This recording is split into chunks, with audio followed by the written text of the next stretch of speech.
అందరికీ నమస్కారం. ఇప్పుడు మన వీడియో అయితే ఫంక్షన్ రెడీ అవుతున్నాము. ఎందుకంటే ఆడవాళ్ళు లేట్ అవుతాం కదా రెడీ అయ్యేది, అందుకు తొందరగా రెడీ కావాలని చెప్పి అందరూ ఇక్కడ కూర్చున్నారు. చూడండి, గాజులు అయితే చాలా ఎక్కువ తెచ్చిన. ఎందుకంటే ఈ రేపు ఫంక్షన్ కి ఎక్కువ ఇష్టంగా చేతల నిండా గాజులు వేసుకొని అవ్వాలని చెప్పేసి గ్రీన్ రెడ్ తెచ్చినాను.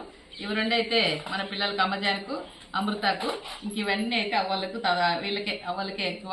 ఇంకా వాళ్ళ చీరలు చూడండి, ఒకసారి చీరలు కానీ వర్క్ చీరలు తీసుకున్నాం ఈసారి. ఎందుకంటే జిగజిగలు ఆడుతున్నారు. రేపు ఫంక్షన్ లో మా వాళ్ళు భలే మెరిసిపోతుంటారు మా అందరూ, అందుకనే తీసుకున్నాం అనమాట. ఇప్పుడు గాజులు అయితే వీళ్ళే వేసుకుంటారు. నేను వేయమంటే నేను వేస్తా, లేదమ్మా మేమే వేసుకుంటామంటే మీరు వేసుకోండి. చెప్పండి, మీరే వేసుకుంటారా? ఓకే, ఎన్ని కావాలంటే వేసుకోండి. తక్కువ వస్తే కానీ ఇంకా తీసుకొస్తా, సరేనా? రెడ్ ఎవరికి, గ్రీన్ ఎవరికి, మీరే వేసుకోండి. పదులు నీకు ఎవరు మా చీరలు అమ్మి మర్చిపోయినావు కదా మొన్న, నీకు 20.